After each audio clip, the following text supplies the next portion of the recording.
Então, primeiramente, desculpem pelo atraso, pessoal, e boa tarde, sejam bem-vindos a mais um Café com Ciência. Meu nome é Larissa Alvariz, sou integrante da organização do evento. Lembrando que os dados necessários para a certificação podem ser enviados pelo bate-papo privado aqui privado do café, aqui na plataforma, ou por e-mail. Lembrando que os dados necessários são o nome completo, CPF, e-mail, e se caso você for um aluno da FURG, o número de matrícula também. Em relação às perguntas, elas serão lidas no final, onde teremos um momento de discussão. Os links para vocês acessarem as nossas redes sociais e o nosso canal no YouTube estão nas notas compartilhadas. E o tema da reunião de hoje é Astrobiologia e Exploração Espacial, ministrada pelo Dr. Ivan Paulino Lima, que possui graduação em Ciências Biológicas pela Universidade Estadual de Londrina, com mestrado em Genética e Biologia Molecular pela UEL e doutorado em Biofísica pelo Instituto de Biofísica Carlos Chagas Filho, da UFRJ, com um ano de estágio de sanduíche na Open University, Inglaterra. Foi professor colaborador no débito de Bioquímica e Biotecnologia da UEL. Fez pós-doutorado no Centro Ames de Pesquisa da NASA, sendo o primeiro biólogo brasileiro graduado no Brasil a desenvolver pesquisas na NASA. Atualmente é cientista da Blue Marble Space Institute of Science no Centro Ames de Pesquisa da NASA.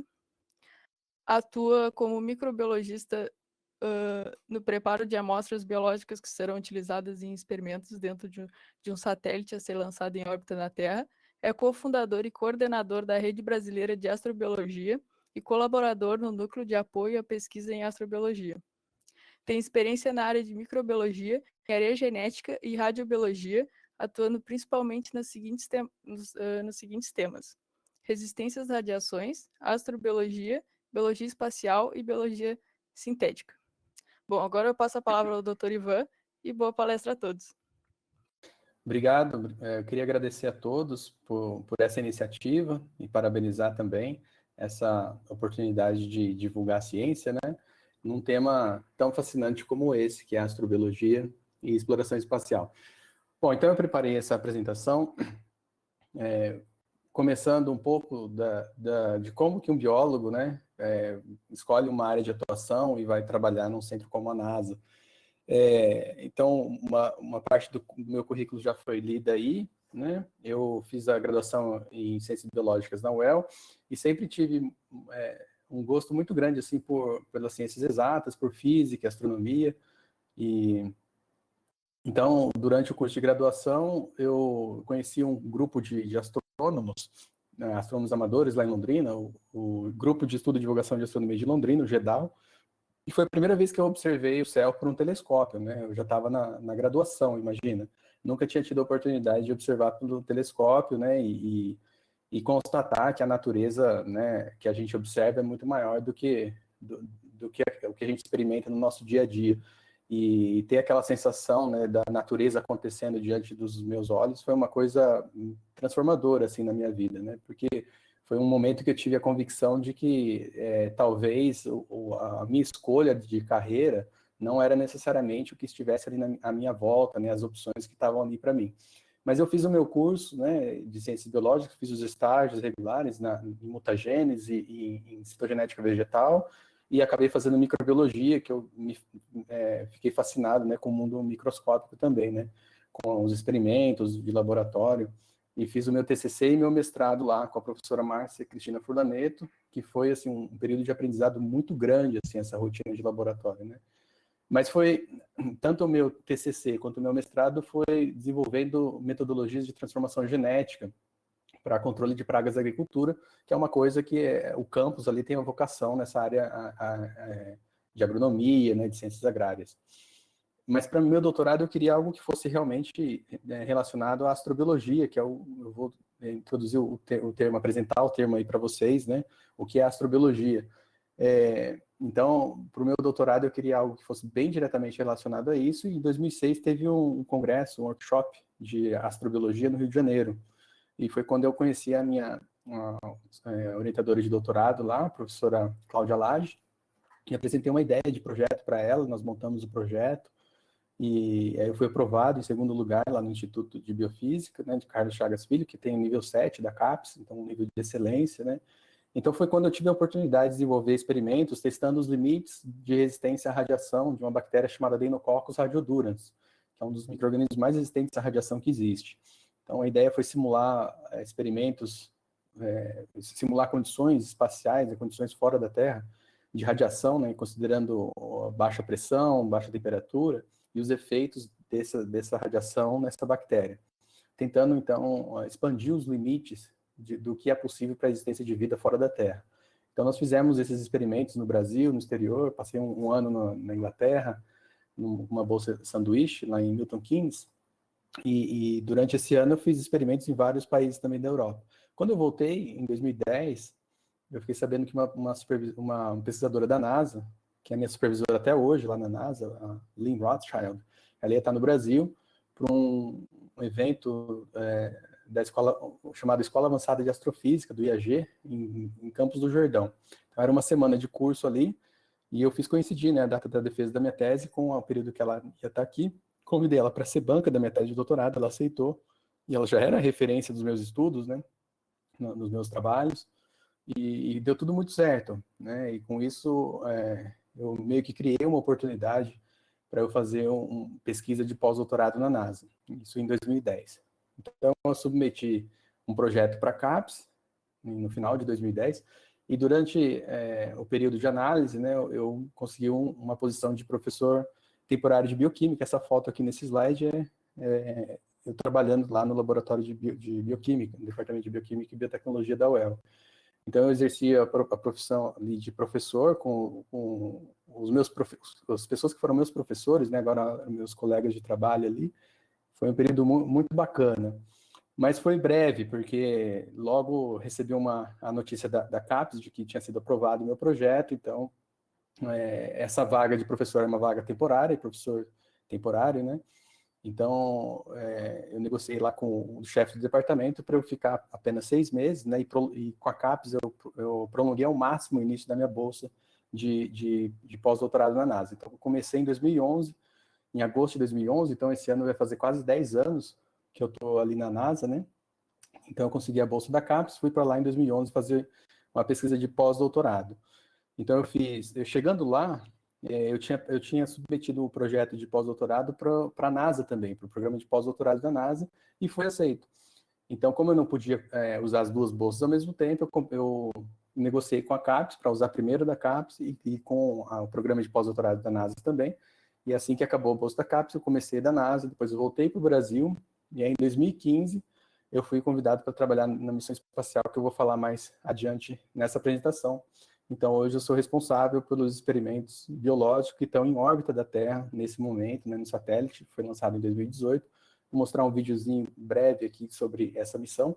Aqui é no centro de controle improvisado que nós montamos num hotel, né, perto da base de lançamento de Vandenberg, na Califórnia, no dia do lançamento. Bom, então, essa foi uma breve introdução, né, de como eu fui parar na NASA. E a NASA ela é um centro com vários estabelecimentos, né, vários centros espalhados nos Estados Unidos. A gente ouve muito falar sobre o Johnson Space Center em Houston, no Texas, que é o centro de controle das missões tripuladas, e também do Kennedy Space Center, que fica no Cabo do Canaveral, onde tem os lançamentos de foguetes. Tem mais de 30 plataformas de lançamentos ali, de onde sai a maioria das missões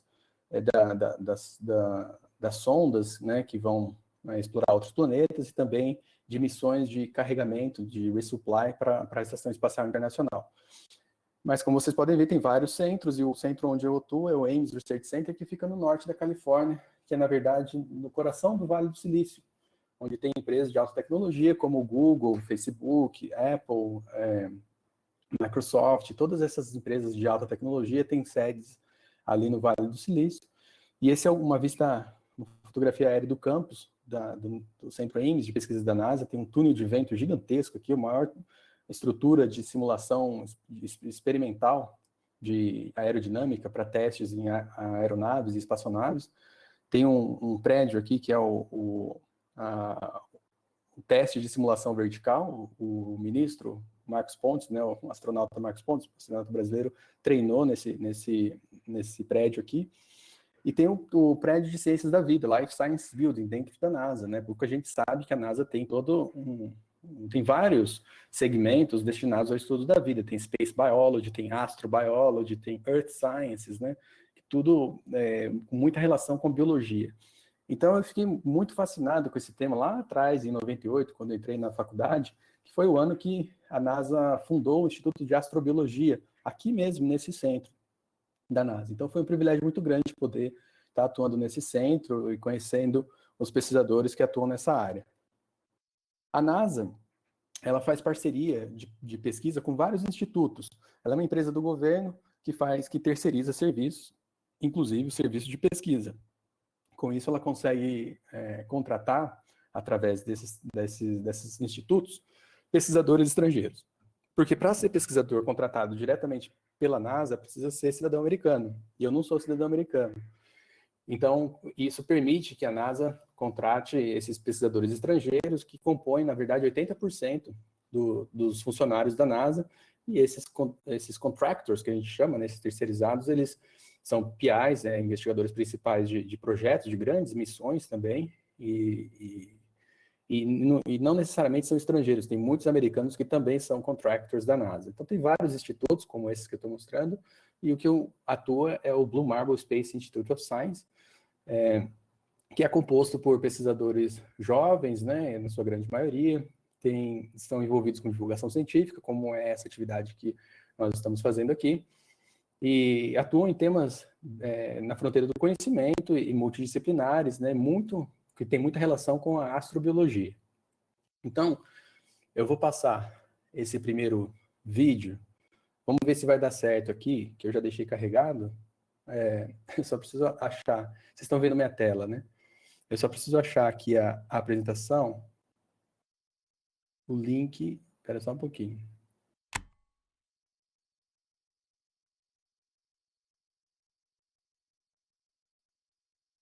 Alô? Acho que eu dei um voltar aqui. Vocês estão me ouvindo? Sim, Oi, certinho. isso, agora sim, agora lhe ouvimos. Tá, Aí eu eu não tô, apresentar o compartilhamento. tá, eu não tô achando aqui aquele maisinho para passar o... Só um momentinho que eu vou lhe... Tá. É porque agora, como caiu, saiu de apresentador. Eu vou colocar de novo. Tá bom. Pronto, deve ter Ótimo. aparecido. Tá ótimo. Eu coloquei... Tem que colocar Share External Video. Vamos ver. Rapidinho. É um vídeo curto, na verdade, é um vídeo promocional do nosso instituto. É só para dar uma ideia do tipo de atividade que esses pesquisadores fazem, né? De pesquisa de campo e assim por diante. It had been well understood by the scientists and philosophers of classical antiquity that the Earth was a mere point in a vast, encompassing cosmos. The Earth is the only world known so far to harbor life. Like it or not, for the moment, the Earth is where we make our stand.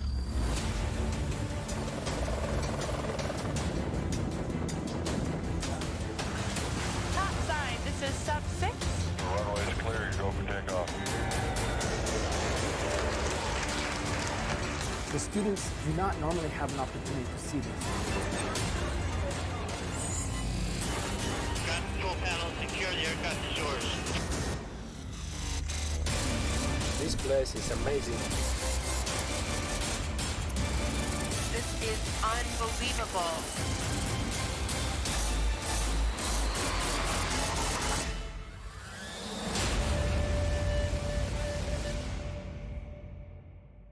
Consider again that dot. That's here. That's home.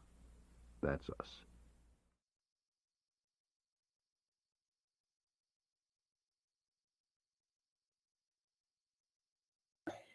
Bom, vocês devem estar vendo a minha tela aí agora, né? Só confirma para mim, para ver se deu certo para voltar para a apresentação.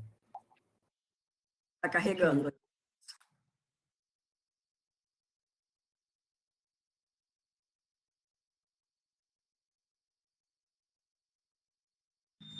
Voltou, ok. Voltou? Beleza, perfeito. Então,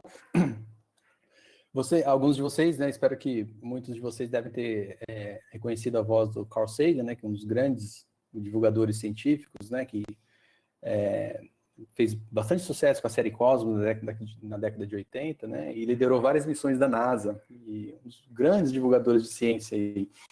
E a gente usa esse símbolo do Blue Marble, né, que é uma fotografia da Terra tirada por uma das missões Apollo, que vê a Terra, né, em toda a circunferência da Terra. Foi a primeira vez que a humanidade conseguiu ver toda a circunferência da Terra, e foi apelidada de bolinha de gude azul, né, o Blue Marble. A gente usa isso como símbolo, né, do nosso planeta sem fronteiras e de unidade, de união entre os povos, né. Então, como eu falei, muitos pesquisadores do Blue Marble estão envolvidos em pesquisas com astrobiologia, que nada mais é que um empreendimento científico multidisciplinar em seu conteúdo e interdisciplinar na sua execução, que busca responder questões sobre a origem da vida e possibilidade de existência de vida fora da Terra e o futuro da vida também, né, distribuição de vida no universo. Então, compreende fenômenos, integra, né, os conhecimentos das ciências naturais, desde os conhecimentos de ciências planetárias, de geologia, formação da Terra, até a química pré-biótica, né, formação de compostos relevantes para os processos de origem da vida. Esses compostos, né, a teoria que se tem sobre a origem dos primeiros seres vivos, né, é que esses compostos foram aumentando a sua complexidade até formar os seres vivos mais simples, e através de processos evolutivos ao longo de bilhões de anos, esses seres vivos foram aumentando a complexidade até ganharem um ambiente terrestre e diversificarem de uma maneira muito grande, né, uma diversidade gigantesca que a gente vê hoje, e até a formação de seres capazes de questionarem, né, olhar para trás, olhar para o céu e questionar, fazer essas questões sobre as nossas origens e sobre o nosso futuro. Então, contemplando várias áreas aí das ciências naturais. Então, essas são as 3 perguntas fundamentais da astrobiologia: de onde viemos, são as pesquisas relacionadas à origem da vida, se estamos sós no universo, ou seja, qual seria a distribuição, né, da vida no universo, se existem outros exemplos de vida além da Terra, e o futuro da vida, que está mais relacionado aos projetos de exploração espacial e ao futuro da vida como nós construímos, né, que a melhor maneira de prever o futuro é construindo o futuro, né. Um dos grandes temas dentro da astrobiologia, uma das grandes áreas de pesquisas é a pesquisa dos organismos extremófilos, que são organismos adaptados a condições extremas do ponto de vista físico-químico mesmo, de estabilidade das moléculas. Muita gente acha que esse termo extremófilo é um termo antropocêntrico, né, uma vez que o que é extremo para a gente talvez não seja extremo para a espécie, né? Mas aqui a gente está falando de condições que é próxima do limite do que é possível mesmo para as moléculas orgânicas que compõem as formas de vida que conhecemos, né, tais como as conhecemos. Então, por exemplo, se a gente for em ambientes muito extremos, como as fumarolas submarinas no assoalho oceânico, a gente tem regiões aqui onde a temperatura passa dos 400, dos 100 graus, né, 120, 130 graus, e 400 atm de pressão ali, e a gente consegue ter uma diversidade de vida ali, um ecossistema, né, se sustentando ali. Regiões frias, como a Antártica, né, tem exemplos ali de regiões onde é possível encontrar até uma diversidade de vida, até metabolismo, até menos 20 graus, acho que já foi identificado metabolismo a menos 20 graus, uma série de adaptações fisiológicas permitem esses micro-organismos viverem nesses ambientes, e não são só micro-organismos, né, a gente conhece exemplos aí de tardígrados, por exemplo, que são animais, pequenos animais, que resistem a condições do espaço. Então, quanto mais a gente investiga esses ambientes extremos, o deserto do Atacama, os altiplanos bolivianos, Parque Nacional de Yellowstone, né, e assim por diante, a gente percebe que existem várias formas de vida se proliferando ali e num ecossistema realmente, né? Então, basicamente, o requisito, né, comum a todos esses ambientes, mesmo no deserto do Atacama, é a presença de água, mesmo que por um breve período. No deserto do Atacama, a gente sabe hoje que existem formas de vida que é possível de encontrar ali, que ficam décadas, né, só esperando a condição de umidade relativa aumentar um pouco para eles se proliferarem rapidamente e já entrarem num período de dormência de mais algumas décadas, né? Então, o fator que parece unir todos esses tipos de ambientes é a presença de água, e é por isso que a NASA tem aquele lema de seguir a água para buscar a vida fora da Terra. E hoje a gente sabe, como a gente vai ver aqui na apresentação, que existem muitos ambientes fora da Terra que tem muita água, né? A água é um elemento muito abundante no universo, é formado por hidrogênio e oxigênio, que são elementos também muito abundantes no universo. Eu tive a oportunidade de participar de algumas expedições em alguns desses ambientes, aqui o Lago Mono, na Califórnia, que é um lago com um pH extremamente alcalino, né, e tem vários micro-organismos que têm os seus nichos ali, né, suas funções nesse ambiente. Aqui no outro extremo de pH, uma mina de ferro no Colorado, um ambiente extremamente acídico, pH extremamente baixo, né, e o objetivo desse projeto foi isolar bactérias fotossintéticas, são cianobactérias. Elas são fototróficas, né? E então elas são verdes, elas têm clorofila e ainda assim consegue existir num ambiente extremamente ácido, né? E aqui o deserto do Atacama, que foi o objeto de estudo da minha pesquisa de pós-doutorado na NASA. O objetivo foi isolar micro-organismos resistentes à radiação, uma vez que a resistência à radiação, ela tem correlação com a resistência à desidratação, já que os efeitos de ambos os fatores são semelhantes no DNA, né? Provocam quebra de fita dupla e fita simples no DNA.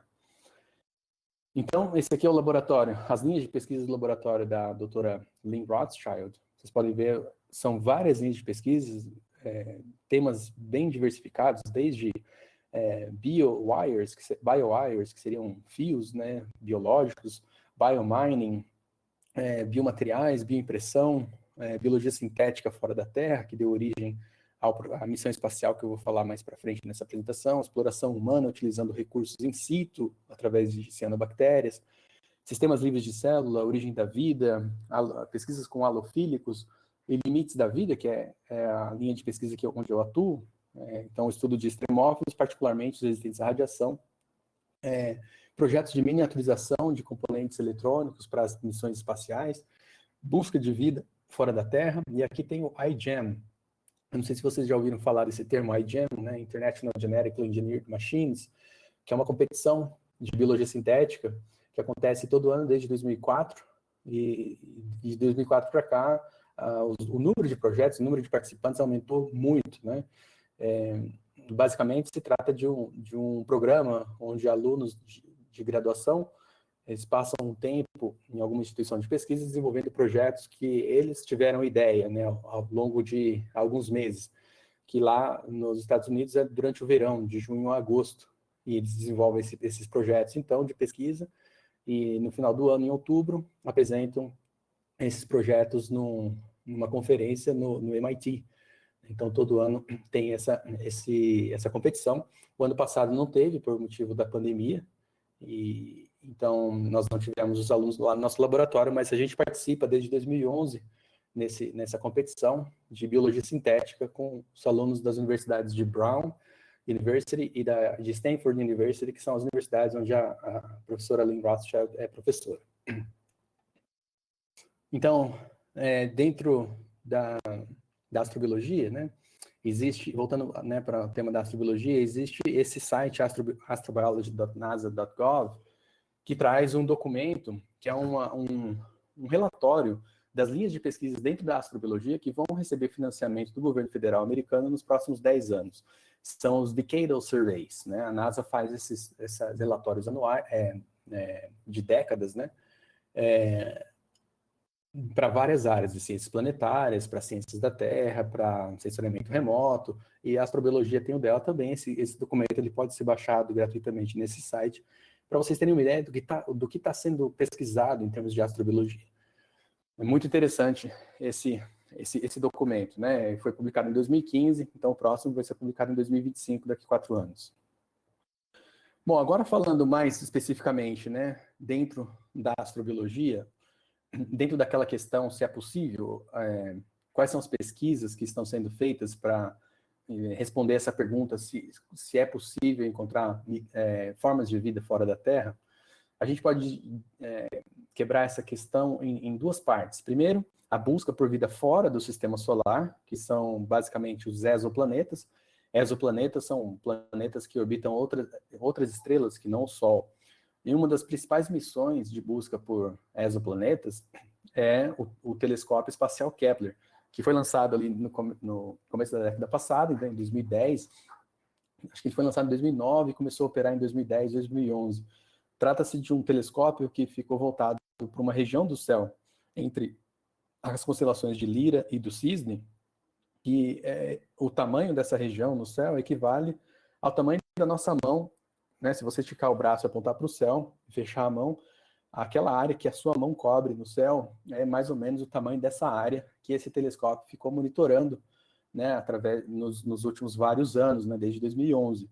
E essa região, então, ele ficou monitorando 150 mil estrelas, medindo o brilho, né, a diminuição do brilho dessas estrelas, que indica, então, a passagem de um planeta na frente dessa estrela. É claro que o brilho da estrela é muito grande, então essa variação é mínima. Então, eles têm toda uma transformação de dados ali para poder ter certeza, né, de que passou um planeta ali na frente da estrela, e essa observação tem que ser confirmada várias vezes, né? Então, logo que os primeiros pacotes de dados foram recebidos pela comunidade científica, já começaram a descobrir um monte de exoplanetas, né, desde 2011, através desse telescópio, né? Esse telescópio essa é uma missão que foi projetada lá no Centro Ames da NASA, onde eu atuo, pelo PI Bill Baruch. E ele submeteu várias vezes esse projeto de pesquisa para os editais lá, e sempre foi negado, até que ele conseguiu e desenvolveu por várias décadas o conceito dessa missão. Mas antes disso, né, a descoberta do primeiro exoplaneta aconteceu no final da década de 80, mas não era uma estrela parecida com o Sol. Em 92, teve a descoberta de um exoplaneta que orbitava um pulsar, se não me engano. E em 94, então, teve a descoberta do primeiro exoplaneta que orbitava uma estrela parecida com o Sol. Então, em 94, e essa descoberta deu aos descobridores, né, o Michel Mayor e o Didier Queloz, o Prêmio Nobel de Física em 2019. E de lá para cá, então, desses primeiros exoplanetas descobertos até agora, já existem mais de 4.000 exoplanetas já descobertos, que já foram detectados, né? Isso daí permaneceu como uma mera conjectura na filosofia por muitos anos, né? Muitos pensadores, desde a Grécia Antiga, conjecturavam sobre a possibilidade de outros mundos orbitando outros sóis, e em 94, né, final da década de 80 e 94, foram as primeiras confirmações dessa certeza que já havia no pensamento da humanidade, né? Mas de todos esses mais de 4.000 exoplanetas já detectados, o que se busca são os planetas que estão na chamada zona habitável, que é uma região onde o planeta não está tão distante da estrela, que seria muito frio, e nem tão perto, que seria muito, muito quente, né? Então permite a existência de água líquida na superfície do planeta. Então essa é uma definição astronômica, um conceito astronômico de zona habitável, né? A distância de um planeta, que o planeta está em relação a uma estrela, que permite a existência de água líquida na superfície. Então é um conceito bem genérico, né? Como se fosse uma primeira medida aí, um primeiro rastreamento dos exoplanetas mais interessantes dessa amostragem de mais de 4.000 exoplanetas. Então aqui, existem vários sistemas multiplanetários que já foram detectados. Esse aqui é um dos mais parecidos com a Terra, o Kepler 186f. Ele está na zona habitável, ele orbita uma estrela um pouco menor que o Sol, um pouco menos brilhante, por isso os planetas eles são mais internos, né, em comparação com a posição dos planetas no sistema solar aqui embaixo. E o sistema Kepler 62 tem dois planetas na zona habitável, o Kepler 62f e o Kepler 62e. Uma coisa que não acontece nem no nosso sistema solar, né? A Terra ela está na zona habitável e Vênus e Marte estariam nas bordas dessa zona habitável, né? Mas como a gente vai ver, né, mais para frente aqui, a zona habitável, como eu disse também, é um termo bem genérico, né, um conceito bem genérico para selecionar esses alvos interessantes, né? Esse gráfico ele mostra uma comparação dos vários sistemas planetários, né, em comparação com o sistema solar. O Sol seria essa segunda estrela aqui, a estrela amarela, que tem uma temperatura de mais ou menos 6.000 Kelvin na sua superfície. Então o sistema solar estaria nessa linha aqui. Aqui o eixo Y é a porcentagem de luminosidade da estrela no eixo Y, né? E no eixo X. E no eixo Y é a temperatura da estrela. Então, muitos desses exoplanetas que foram detectados até agora, acho que a maioria deles, são exoplanetas que orbitam estrelas menores, que têm órbitas menores. Então, é possível fazer mais confirmações desses planetas passando em frente à estrela.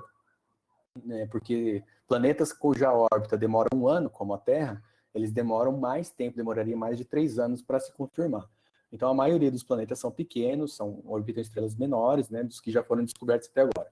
Mas o trânsito planetário, que é esse fenômeno do planeta passando em frente à estrela, é apenas um dos métodos. Tem vários outros métodos de detecção de exoplanetas, como astrometria, né, lente gravitacional e assim por diante. Mas o trânsito planetário é o que forneceu a maior quantidade de dados de exoplanetas, desses mais de 4 mil exoplanetas que a gente tem até hoje. E reparem que, lembrem que aquela área da abóbada celeste, que equivale ao tamanho da nossa mão fechada com o braço esticado, é onde tem a maior parte desses dados, acho que mais da metade desses 4 mil exoplanetas, então mais de 2 mil exoplanetas foi só pelo telescópio espacial Kepler. E se a gente, existe assim, dezenas de exoplanetas só com os dados que a gente tem, esses 4 mil exoplanetas, só que se a gente fizer extrapolar para toda a área da abóbada celeste, a gente consegue ter uma estimativa de que só na nossa Via Láctea existe quase 9 bilhões de planetas do tamanho da Terra que estariam na zona habitável, que seriam potencialmente habitáveis. E todos esses são potenciais destinos para a humanidade no futuro e certamente alvos interessantíssimos para a exploração científica no futuro. Então, existe todo um campo de pesquisa aí para a atuação de biólogos no futuro, considerando esse contexto astronômico, né, essas novas descobertas, essa revolução que a astronomia está passando hoje em dia. Então, agora indo para a segunda parte dessa questão, né, como se busca a vida fora da Terra, utilizando o método científico. Então, nós falamos um pouco sobre vida fora do Sistema Solar. Agora, como são as missões, né, as estratégias de pesquisa para a vida dentro do Sistema Solar? No ano passado, nós tivemos aí a detecção, né, a notícia da detecção do gás fosfino nas nuvens de Vênus, que foi no segundo semestre do ano passado, e isso gerou bastante atenção, né, do público e da mídia, né? Porque realmente, se for confirmado, é uma descoberta bastante intrigante. Por quê? O gás fosfina, ele é produzido aqui na Terra através de micro-organismos, né? A maior parte do gás fosfina aqui na Terra, na natureza, é produzido através de micro-organismos como um subproduto do seu metabolismo. Então, é algo que os micro-organismos eliminam, né? Eles não usam no metabolismo, mas eles eliminam como um subproduto de um metabolismo biológico. E então a detecção do gás fosfina na atmosfera de Vênus, ela levantou a possibilidade de que isso poderia ser de origem biológica. Por quê? Vênus é o planeta mais quente do Sistema Solar, tem um efeito estufa gigantesco ali, a pressão atmosférica na superfície chega a 92 atm, né? Então muito maior do que a temperatura a atmosfera aqui da Terra. A temperatura chega a 462 graus, então inviável para qualquer tipo de molécula orgânica, né? Só que se você aumentar a altitude, né, à medida que você vai aumentando aqui a altitude na atmosfera, você chega numa região onde a temperatura, né, a 55 km de altitude, a temperatura é de 27 graus positivos, bastante ameno, né, para as formas de vida que a gente conhece. Isso em relação à temperatura. Mas, nesse ambiente, tem chuvas de ácido sulfúrico, extremamente acídico, uma coisa inimaginável para qualquer tipo de metabolismo. Mas a gente já tem exemplos históricos, né, de que a biologia, né, a vida, surpreendeu a gente de várias maneiras, né? Já descobrimos vida em lugares onde a gente imaginava que era impossível, em condições que a gente imaginava que era impossível. Por exemplo, a gente já sabe que existem bactérias que sobrevivem ao autoclave, né, 121 graus, né? Existem tipos de metabolismo que desafiam qualquer dogma da biologia, né? Por exemplo, micro-organismos hipertermófilos que utilizam uma DNA girase ao contrário, né? Para você manter o DNA íntegro, né? Então a girase, na maioria dos DNA girase, na maioria dos organismos, ela atua abrindo o DNA para poder fazer, né, a cópia do DNA e assim por diante. No caso de alguns micro-organismos hipertermófilos, essa girase atua de maneira ao contrário, né, para manter o DNA ali na sua integridade, para poder existir num ambiente de alta temperatura. Então, isso levou alguns biólogos, né, alguns cientistas, a considerar a possibilidade de que esse gás fosfino na atmosfera de Vênus teria alguma origem biológica. Mas os dados que foram publicados, eles foram contestados e depois foram confirmados, então ainda é um tema bastante polêmico. A gente ainda precisa de mais dados científicos para poder, primeiro, confirmar se realmente tem esse gás fosfina. Parece que o limite de detecção estava bem próximo do ruído ali, então ainda é preciso uma série de confirmações e mais estudos biológicos também para saber se existe alguma condição em que isso possa ser viável. Então, além do planeta Vênus, né, que recebeu bastante atenção no ano passado, o planeta que mais se parece com a Terra, que tem mais atenção em termos de número de missões, em termos do que se conhece, né, é realmente o planeta Marte. E aqui, se vocês entrarem nesse link aqui, vocês vão ver que a última missão da NASA que foi enviada para Marte, o robô Rover Perseverance, né, na missão Mars 2020, já publicou, né, já liberou mais de 10 mil fotografias de Marte, né? Não faz nem 2 meses que está lá e já mandou uma quantidade gigantesca de dados, né? E Marte é o planeta mais explorado por várias agências espaciais, não só pela Agência Espacial Americana, né? Agora, companhias privadas estão enviando sondas para Marte, como a árabe, né? Hope, a missão Hope, e muitas outras, né, estão com bastante atenção no planeta Marte. Por quê? Né? Por que será que o planeta Marte ele gera toda essas questões, né, tanta curiosidade pela humanidade?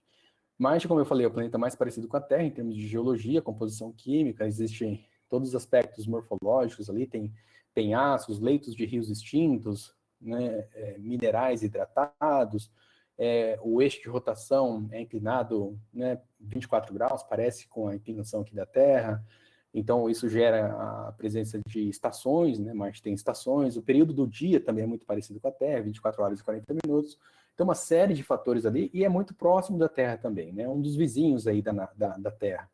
Tem Vênus de um lado e Marte do outro lado.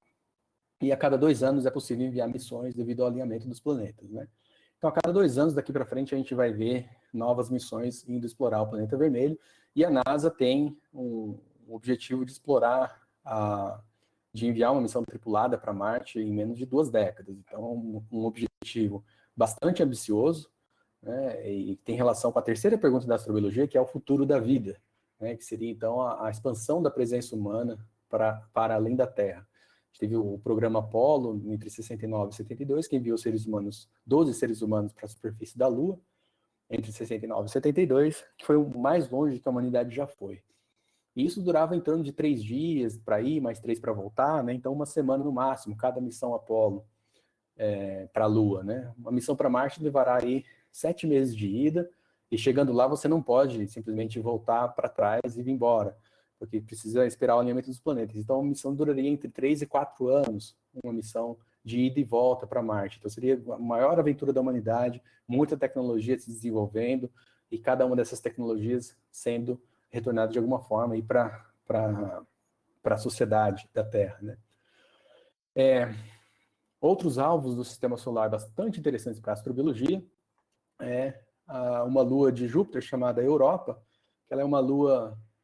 foi uma das 4 luas descobertas por Galileu em 1610, né? E ela tem uma crosta de gelo global e um oceano subglacial, né, abaixo dessa crosta de gelo, e tem processos geológicos nessa lua que mantém um oceano de água líquida. E a quantidade de água que tem debaixo dessa crosta de gelo, nesses oceanos, chega a ser entre 1,5 a 3 vezes mais do que toda a água de todos os oceanos do nosso planeta. Imagina, se o lema da NASA é siga a água para buscar vida, Europa é um dos lugares mais propícios para ter vida. Porque além de água líquida, ela tem também outros 2 requisitos necessários para a vida, que é a fonte de energia, né, para manter essa água líquida, e a presença de nutrientes na forma de compostos orgânicos. Então, 3 requisitos básicos para a vida estão presentes atualmente nessa lua de Júpiter, chamada Europa. Então, pode ser que existam micro-organismos ou formas de vida, ou organismos, né, vivendo ali nessas estruturas, análogos às fumarolas submarinas aqui da Terra. Isso é uma coisa que pode ser descoberta nos próximos anos. A NASA está planejando uma missão para explorar a Europa, para chegar lá até 2029. Júpiter está bem além de Marte, né? Marte já demora 7 meses, uma missão não tripulada, né?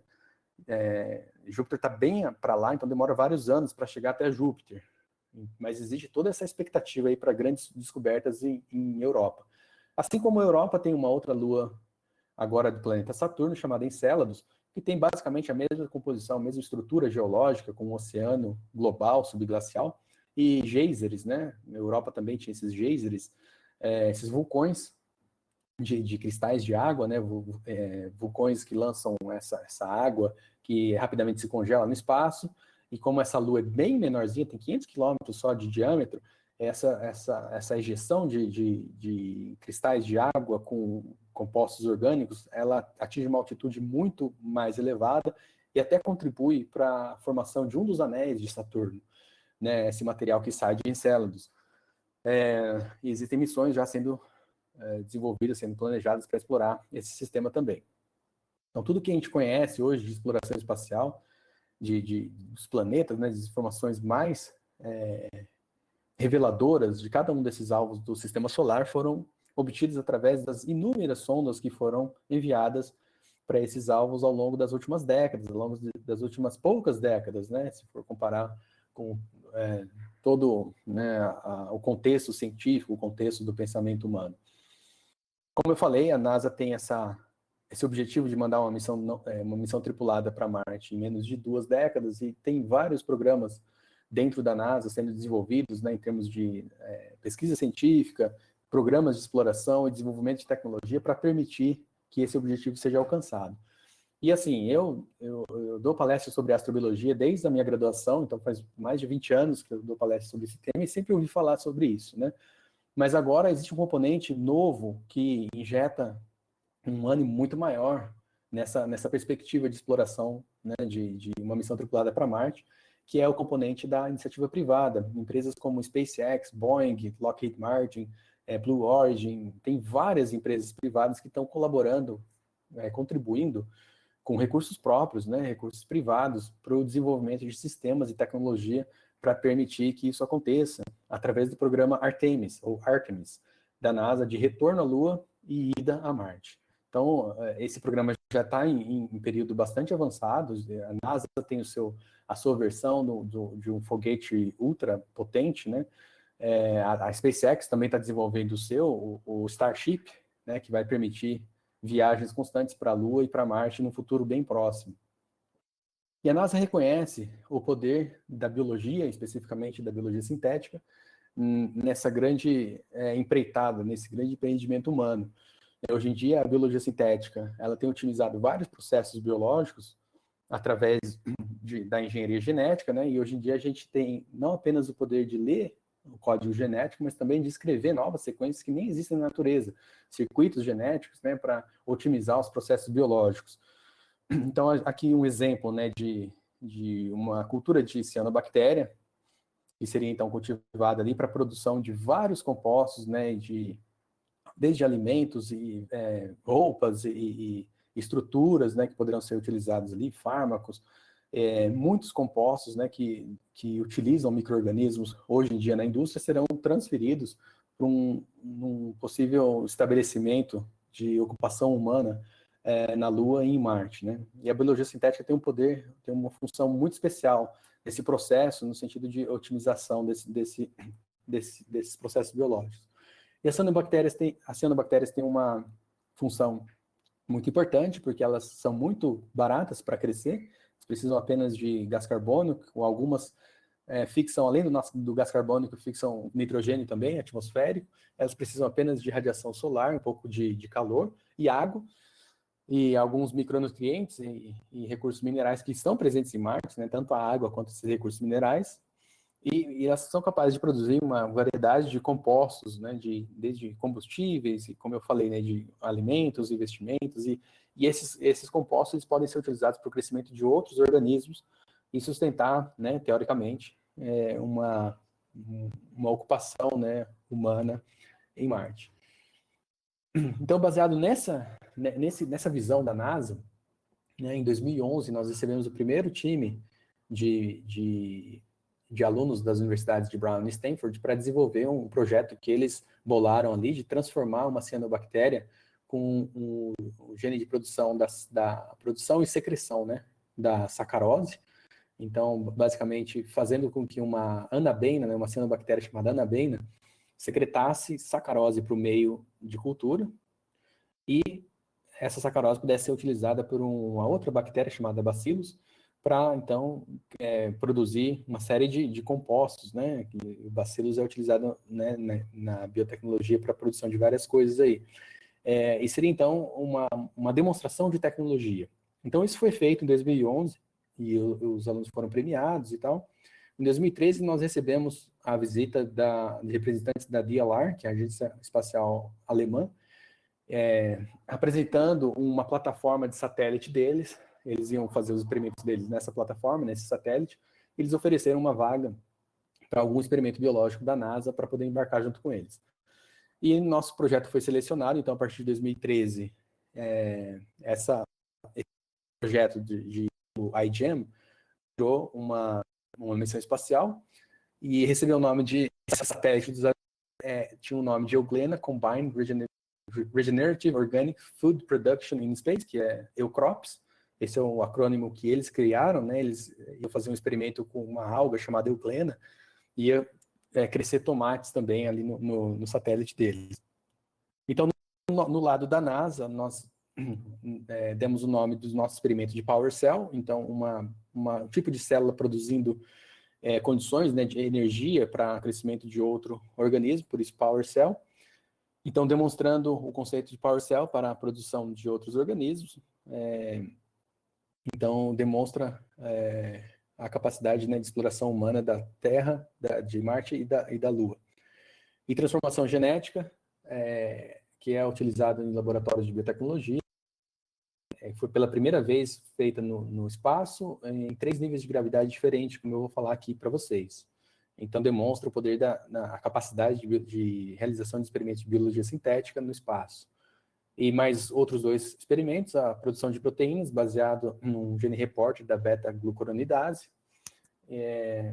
demonstra, né, a capacidade de bioprodução fora da Terra, e o nosso controle positivo, né, o crescimento de bacilos no meio de cultura LB, demonstra que a capacidade de biotecnologia ser realizada no espaço. Tudo isso é feito numa placa de microfluídica de 48 poços, 4 fileiras de 12 poços, que cabe em cada poço 70 microlitros de líquido, né? Então, aqui um corte transversal dessa plaquinha, onde a gente tem, então, uma placa de LEDs, né, de LEDs, que lança um feixe de luz que atravessa esses pocinhos, e essa luz é lida por um detector aqui. Os micro-organismos são enviados desidratados, então os poros de bacilos são carregados aqui, e quando esse satélite está em órbita, o experimento é ativado e as bombas, né, do sistema injetam o meio de cultura e eles começam a crescer. Quanto mais proliferação celular, menos luz passa aqui, maior absorvância, né, a gente consegue fazer curvas de crescimento. Então, basicamente, é um espectrofotômetro miniaturizado que nós desenvolvemos lá na NASA. Todo o hardware e software foi desenvolvido ali. Na verdade, isso é uma herança de uma missão prévia chamada PharmaSat, que o Centro Ames da NASA tem uma tradição de pequenos satélites com missões biológicas, né? Aqui o sistema integrado com as válvulas, né, que controlam todo esse sistema de entrada e saída. Cada fileira aqui é um experimento diferente. Aqui tem um saquinho onde é armazenado todos os resíduos, né, após a realização de todos os experimentos. E aqui essas plaquinhas são colocadas 2 plaquinhas por cada payload enclosure, por cada cápsula, né? Então nós temos 2 cápsulas, então 4 plaquinhas. E aqui nós distribuímos nossas replicatas e para cada um dos 3 níveis de gravidade. Então cada plaquinha é um nível de gravidade diferente. tendo um extra para a gente repetir algum nível de gravidade que a gente queira, né? Então, tudo isso é inserido dentro da Payload Enclosure, da nossa cápsula, e integrado no satélite. Então, está aqui a nossa plaquinha, o Payload Module com o sistema de LEDs e leitores, os detectores de luz. Tudo isso é colocado, então, 2 plaquinhas por cada cápsula, e essa cápsula é integrada, uma em cada lado desse cilindro que é o satélite. Então, através da controle de rotação em torno dele mesmo, é possível simular, através da força centrífuga, a gravidade de Marte e da Lua, e sem rotação a microgravidade, então, testando cada um desses experimentos em cada um desses níveis de gravidade. Aqui está o satélite com os painéis solares abertos, o teste de abertura dos painéis solares, para receber a energia solar e alimentar a energia dos experimentos. Aqui uma cápsula de cada lado integrada aqui. Aqui o teste de vibração, depois que monta tudo esses experimentos, a gente tem que fazer um teste de vibração para ver se tudo está funcionando, né? E é uma felicidade quando tudo passa. Aqui a sala de controle, em Bremen, lá na Alemanha, com toda a equipe. E aqui os logos, o logo do pessoal da Alemanha, o logo da NASA, né, representando a Lua, Marte, e aqui uma plaquinha de Petri com as cianobactérias. Aqui o logo da empresa que fez o lançamento, que é a Spaceflight, que lançou 63 satélites, incluindo um brasileiro, do pessoal do ITA, o professor Loures, lançou o ITASat 1. E aqui o logo da SpaceX, que foi a empresa que lançou o nosso foguete. E aqui tem um videozinho de 1 minuto. Eu vi um barulhinho aqui, eu não sei se a gente já está dando limite aí da apresentação, mas eu vou tentar carregar aquele outro link. Vamos ver se vai dar certo dessa vez, sem sair da apresentação. Fala se tiver algum problema, mas acho que vai dar certo.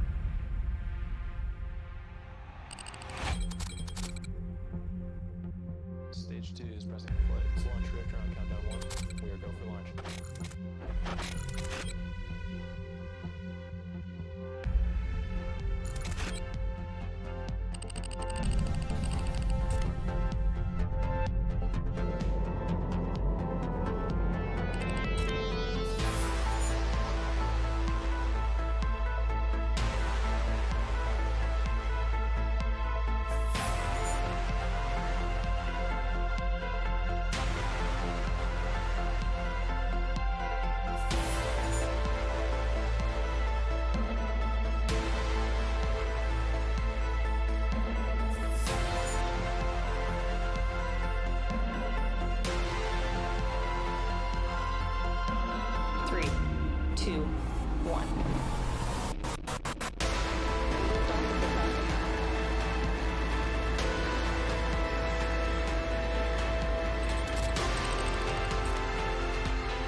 Bom, então esse vídeo mostra um componente que é a utilização in situ dos recursos, né? Então, todos esses experimentos que nós fizemos foi para demonstrar essa capacidade de processos biológicos acontecendo em diferentes níveis de gravidade, né? Ou seja, em outros mundos, né? Em simulações de outros mundos. E nós temos alguns achados muito importantes, né? Eu não sei se vocês já estão conseguindo ver minha tela, só dar uma confirmação aí. Sim. Tá. A gente tem, então, mais de 400 dias de dados de missão, né, sendo 50% dados de voo e 50% de controle em terra. Nós observamos crescimento microbiano nos 4 níveis de gravidade testados, né, que são os 3 lá de cima, microgravidade, Marte, Lua e os controles em terra aqui, que é a gravidade da Terra. Nós fizemos transformação genética pela primeira vez em microgravidade. Observamos o crescimento bem-sucedido de bacilos em lisado celular de cianobactéria, em 3 de 4 níveis de gravidade testados, todo o software e hardware testado funcionou como planejado, e nós demonstramos a capacidade de esporos bacterianos se recuperarem depois de um longo tempo de stasis, né, de dormência, que vai ser fundamental para missões de exploração humana e de espaço profundo. Nós temos dados preciosos de estabilidade de reagente, incluindo eficácia de antibióticos, né? A gente costuma ver o tempo de validade, né, prazo de validade de antibióticos ali, né, costuma ser 6 meses ou 1 ano. A gente tem aqui dados de mais de 5 anos do antibiótico neomicina funcionando 100%, e 5 anos, assim, de antibiótico preservado em meio líquido a temperatura ambiente, né? Então, extremamente valiosos esses dados aí, aprendemos muito, né? Temos muitas lições aprendidas, desde o desenho do hardware até a operação experimental, que estão levando a melhorias nos desenhos e nas capacidades para futuras missões. Em 2019, nós ganhamos um prêmio da NASA, né? Ames Honor Award, pelo desenvolvimento bem-sucedido e voo do primeiro experimento de biologia sintética, PowerCell, a bordo do satélite Eucrops. A gente tem agora, né, no Blue Marble, agora, né, só falando, se eu tiver mais uns 5 minutos, eu vou falar de 2 oportunidades aqui, que é uma dentro do Blue Marble. Nós temos um programa chamado Young Scientist Program, que é basicamente, né, um programa que permite que cientistas jovens, né, que na grande maioria de estudantes de graduação, são os undergrads lá dos americanos, eles podem colaborar em projetos de pesquisa do Blue Marble, né, vocês entrando nesse site aqui, www.bmcs.org.ysp, vocês vão ter uma lista de projetos que estão aceitando aplicações para colaboração remota, né, nesse período de pandemia, em diversos projetos de pesquisa ali. Tem vários pesquisadores desenvolvendo projetos interessantíssimos, então vale a pena dar uma olhada nesse site.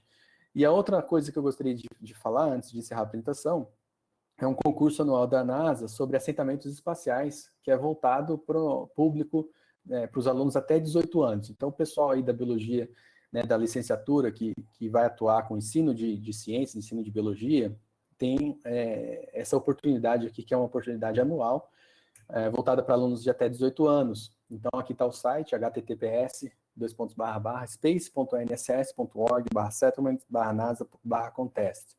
Então, esse concurso existe desde 94, ele foi organizado e mantido pela NASA até 2017 ou 2018, se não me engano, acho que até 2018. 2019, 2020 e 2021, ele está sendo organizado pela National Space Society. Então, basicamente, a ideia do concurso é que alunos de até 18 anos enviem projetos e desenhos de estações espaciais, como poderão ser ocupações humanas orbitais, né? Esse é o fator principal. Não pode ser tipo em um planeta ou em alguma superfície, tem que ser orbital, tem que ser uma estação espacial mesmo. E nesse site você consegue ter informações desde 94, né? Cada um dos vencedores, para ter uma ideia do que é apresentado, né? Mas um simples desenho numa folha de papel dos aluninhos ali do primeiro ano, segundo ano, já pode enviar e receber um certificado de participação como esse. Se você for premiado, né, até uma menção honrosa, vem escrito seu nome aqui, então certificado nominal, e os vencedores de primeiro colocado, eles ganham um prêmio de $5.000 e um convite para apresentar o trabalho na reunião anual da National Space Society. O convite é feito para todos os participantes, né, que tenham condições de custear a própria viagem, mas os vencedores podem usar o prêmio para custear a viagem. Então, basicamente é isso, né, desenhos sobre estações espaciais e projetos. E pode ser também histórias, romances, né, o pessoal que gosta de esporte pode criar esportes para ser realizados em gravidade zero, o pessoal que gosta de direito, né, história, pode falar sobre como serão as leis, né? Pode criar histórias, romances, né? Em estações espaciais. Então, uma oportunidade muito interessante, multidisciplinar, que envolve várias áreas ali para os alunos até 18 anos, que pode ser trabalhado dentro da licenciatura. Aqui algumas fotos, alguns registros do evento de 2017. Aqui o número de trabalhos enviados desde 94, né? Em vermelho, chegou a mais de 2.500 trabalhos do mundo inteiro, né? Aqui países participantes, né? Chegou quase 25 participantes em 2017. Então, quase 10 mil, na verdade, alunos, né, participantes, porque pode participar na categoria individual, grupos pequenos ou grupo grandes, de até 11 participantes, né. A partir do ano passado, eles estão cobrando uma taxa de $12 para inscrição nesse concurso, que pode ser, né, obviamente, rachado pelos participantes, ou a escola pode, né, custear esse valor. Aqui, né, só uma tabela para mostrar todos os países participantes. O Brasil começou a participar em 2011, foi a primeira participação do Brasil. Aí em 2016, em 2015 eu fiz uma grande divulgação, em 2016, na verdade em 2016 eu fiz uma grande divulgação desse concurso aqui no Brasil. Em 2017 nós tivemos os primeiros ganhadores, né, nas diferentes categorias nesse concurso aqui brasileiros. Em 2018 o Brasil participou também, em 2019 100 ganhadores, em 2020, né, no ano passado, teve 3 vencedores brasileiros também. Aqui são os vencedores brasileiros, eu fiz uma tabelinha, eu estou publicando esse artigo, né, foi aceito, vai ser publicado em uma revista de educação, brevemente, eu posso compartilhar com vocês depois.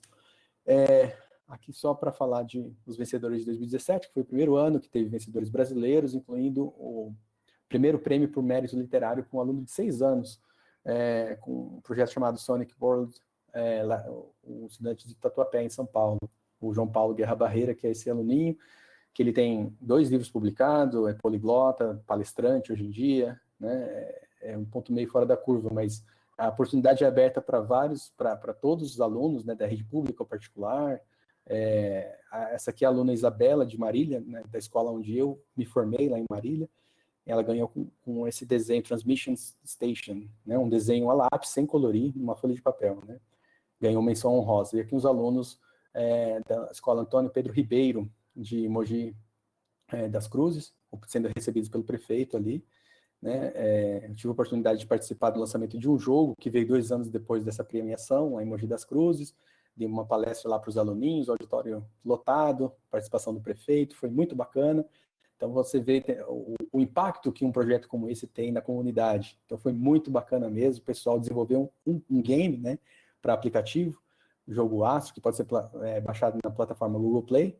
Aqui só algumas fotos, né, para mostrar brevemente aqui do trabalho deles, mostrando o quesito originalidade, não precisa ser muito sofisticado, né, só basta ser original. Eles ganharam com essa proposta de estação espacial, eles fizeram todo um projeto ali de computador, né, com os aluninhos, e outros exemplos, outros ganhadores, né, aqui a Escola Bandeirantes, se não me engano, o Colégio Vértice, na verdade, e aqui é a Colégio Bandeirantes, uma aluna que ganhou 2 edições. Então, considerações finais desse concurso, né, que um único professor entusiasta pode fazer a diferença em um contexto onde uma pequena parcela dos alunos se torna profundamente envolvida com o projeto. Excelente oportunidade para a elaboração de atividades educacionais, complementares e multidisciplinares ao longo do ano. Os participantes de edições anteriores hoje são cientistas, engenheiros, advogados e tantas outras profissões que têm seus objetivos de melhorar as condições de vida da humanidade. A sociedade como um todo ganha muito com isso, na medida em que estimula a criatividade dos alunos mais brilhantes de todo o mundo. E apesar dos obstáculos e das dificuldades, a maior recompensa é, sem dúvida, a certeza de ter ajudado na formação da nova geração de exploradores espaciais. Então, essas são conclusões de um artigo publicado em 2008 pelo primeiro organizador do concurso, que é o Al Globus. E eu queria só encerrar, então, desculpa ter passado aí o tempo previsto, né, mas com essa frase aqui do Konstantin Tsiolkovsky, que fala que a Terra é o berço da humanidade, mas que ninguém vive no berço para sempre. E aqui a gente pode refletir numa falsa dicotomia que existe entre exploração espacial e preservação ambiental. O pessoal fala que a gente não está conseguindo cuidar nem do nosso planeta, agora vai querer explorar outros planetas e estragar os outros planetas, né? Na verdade, a exploração espacial, né, o objetivo da NASA principal é de monitoramento ambiental, de preservação da Terra. Se a gente pensar no satélite de monitoramento de queimadas, monitoramento ambiental, mudanças climáticas, né, e toda a tecnologia que vem de volta da exploração espacial, que é utilizada em vários setores, em coisas que a gente nem consegue imaginar aqui na Terra, né? O modelo de negócio já se sustenta por si só. Para cada dólar investido em exploração espacial, existe um retorno de 5 a 10 dólares. Mas o mais importante é essa questão da curiosidade humana, do ímpeto pela exploração, que é o que nos trouxe até aqui, né? Permitiu a gente transpor os desafios, né? As alterações ambientais, né? Se for pensar biologicamente, o ser humano não está adaptado para habitar regiões temperadas, né, e frias, como Canadá, né, os extremos aqui no nosso planeta. A gente utiliza várias tecnologias, então a tecnologia da exploração espacial é como uma versão mais ampliada dessa nossa capacidade de se adaptar às alterações ambientais, e isso é extremamente necessário se a gente quiser existir como civilização por mais algumas centenas de milhares de anos. Então, obrigado pela atenção de todos, estou aberto a perguntas se tiver tempo. Mais uma vez, obrigado a todos. Muito obrigada pela incrível palestra, doutor Ivan. Agora teremos nosso momento para as perguntas, onde as questões enviadas no chat serão lidas e respondidas pelo palestrante. Tá. Obrigado. O pessoal no chat está agradecendo pela palestra, que foi incrível, que foi uma honra assistir. Fantástico, muitíssimo obrigado e parabéns. Obrigado.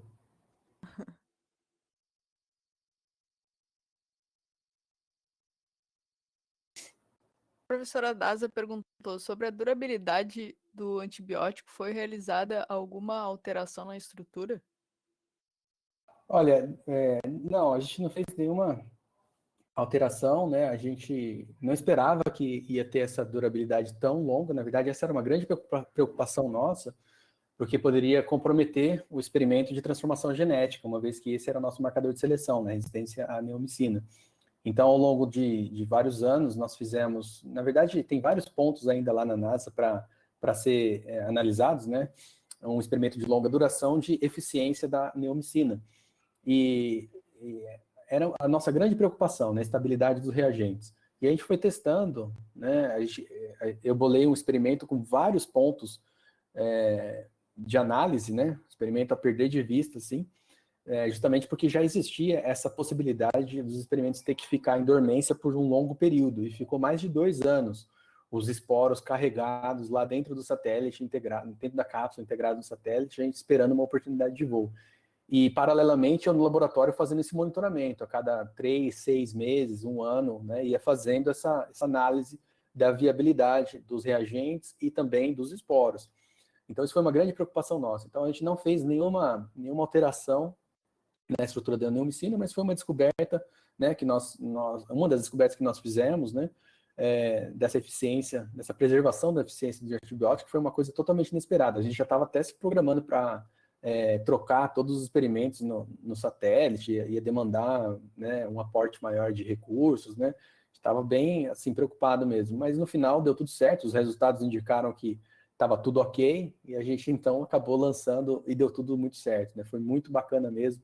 E esse experimento de transformação genética, um detalhe que me traz muito orgulho, né, é que foi justamente o experimento cujos conhecimentos eu desenvolvi no meu mestrado em genética e biologia molecular, lá no laboratório da professora Márcia Cristina Furlaneto. A gente ali, naquele contexto, nunca ia imaginar que ia trabalhar numa missão espacial, especialmente que o conhecimento que eu estava desenvolvendo naquele momento ia ser crucial para o sucesso de uma missão espacial. Então, foi um momento de muito aprendizado, porque eu tive que tentar várias vezes e aprendi muito ali, né? E isso foi crucial para o sucesso de um dos experimentos dessa missão. Então, foi muito bacana, né? Essa questão aí do antibiótico. Mas nós não fizemos nenhuma alteração proposital. Me chamou a atenção, doutor Ivan, porque justamente em terra já envolve todo um mecanismo, né? Eu trabalho com desenvolvimento de linhagens resistentes a múltiplas drogas. E a gente sabe o quão complicado é a questão da manutenção, né, para manter a transformação genética, né, e a importância dos antibióticos. Então, me chamou bastante atenção mesmo esse resultado. Obrigada. E eu queria agradecer também, professor, porque doutor, porque foi uma palestra muito empolgante, não só para os biólogos bacharéis, que muitas vezes ficam preocupados, o que vão fazer do futuro após formados, né? Mas também para os biólogos professores que estão nos acompanhando, porque ali no final mostraste, né, várias das oportunidades que são dadas para as escolas, e a fala em relação ao professor ali é realmente muito motivador. Então, mais uma vez, obrigada, viu? Tá joia, obrigado. Um prazer compartilhar com vocês, saber que tem outros professores que ficaram empolgados também. A Rafaela Beatriz tem uma pergunta. Qual a sensação de ter chegado tão longe em suas pesquisas?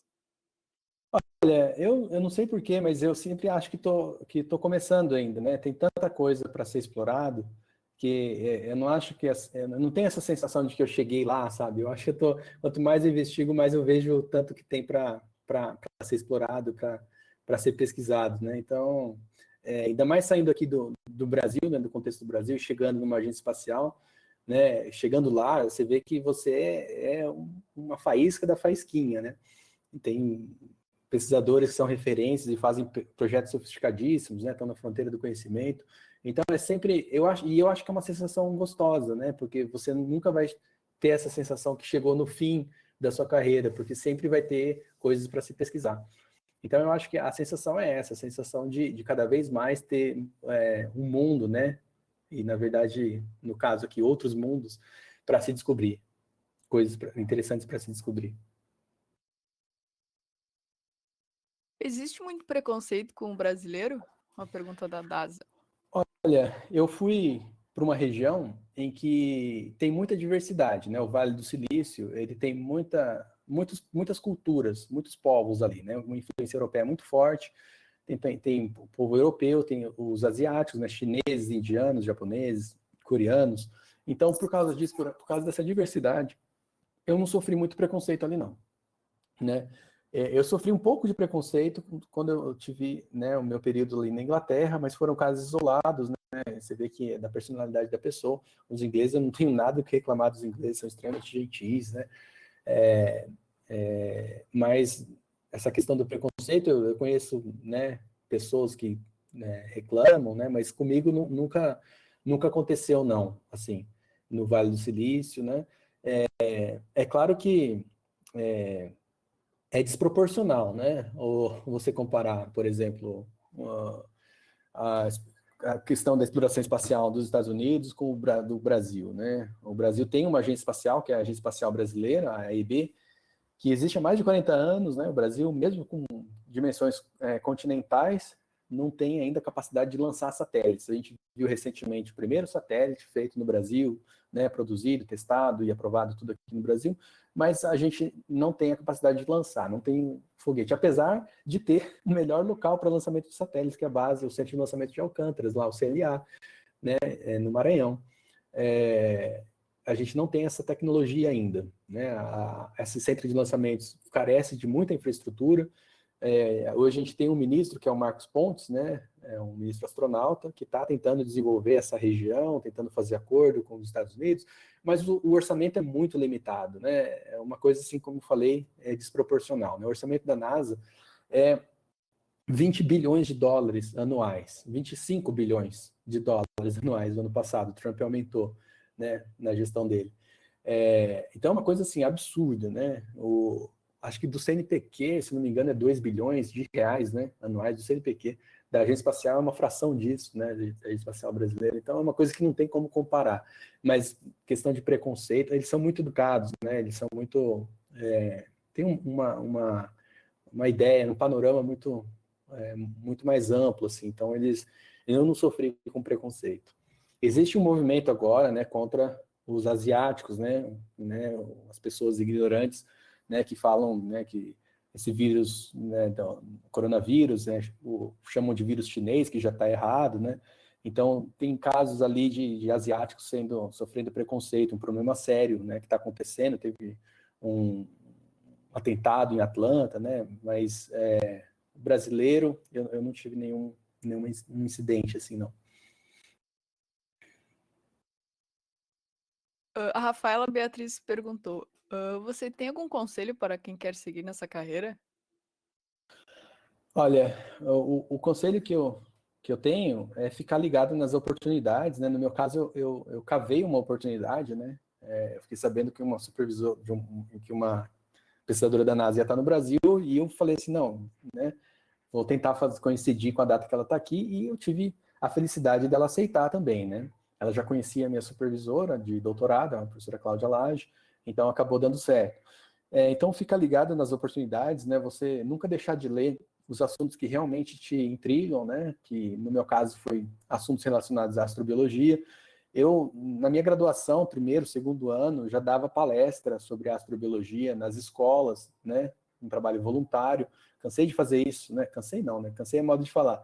Eu fiz muito isso nas escolas, de maneira voluntária, com o grupo de astronomia. Então foi um tema que sempre me motivou, assim, nunca tive que me esforçar para ler conteúdo de astrobiologia, na esperança de que algum dia isso pudesse convergir na minha carreira, e acabou acontecendo, né? E quando a oportunidade surgiu, eu estava preparado. Então, o conselho que eu dou é esse: você nunca parar de se aprimorar nas questões que realmente te intrigam, assim, profundamente, que te dão uma motivação intrínseca de buscar saber mais. Show de bola.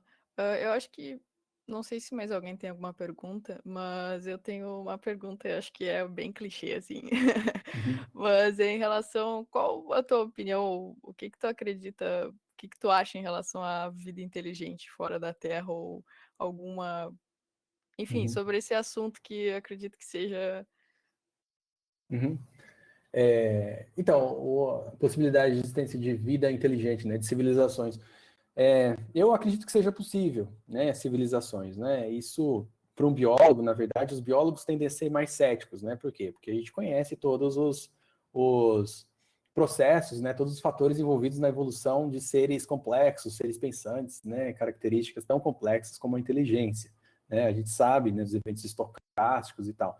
Então, no geral, o panorama que eu vejo é o seguinte: os astrônomos tendem a ser extremamente otimistas em relação à possibilidade de existência de civilizações extraterrestres. Por quê? Porque eles mexem com números astronômicos, né? Bilhões de estrelas, bilhões de, né? Como eu falei, quase 9 bilhões de exoplanetas potencialmente habitáveis só na nossa Via Láctea. O universo tem bilhões de galáxias, né? Então, os astrônomos tendem a ser otimistas. E os biólogos tendem a ser pessimistas. Tem amigo meu que fala assim: não, isso é absurdo, como vai ter outra civilização? Na minha opinião, e eu reforço que é uma mera opinião, é possível a existência de civilizações extraterrestres na nossa galáxia, né? A nossa galáxia tem entre 100 e 400 bilhões de sóis, de outros sóis, né? Eu acho que é possível, mas que a distância ainda é uma barreira, assim, intransponível. Pode ser que as civilizações existam, pode ser que elas se eliminem, pode ser que a nossa civilização se auto-elimine e a gente nunca tenha a oportunidade de fazer contato. Pode ser que civilizações existam e nunca façam contato. Pode ser que nós somos as civilizações mais avançadas e seremos os primeiros a fazer contatos com outros, né? Então, existe uma variedade gigante, assim, de possibilidades, né? Na minha opinião, eu acho que é possível, mas que estamos muito isolados, né? Não acredito que fomos visitados por OVNIs, né? Porque isso depende de crença, né? E não é como a ciência funciona.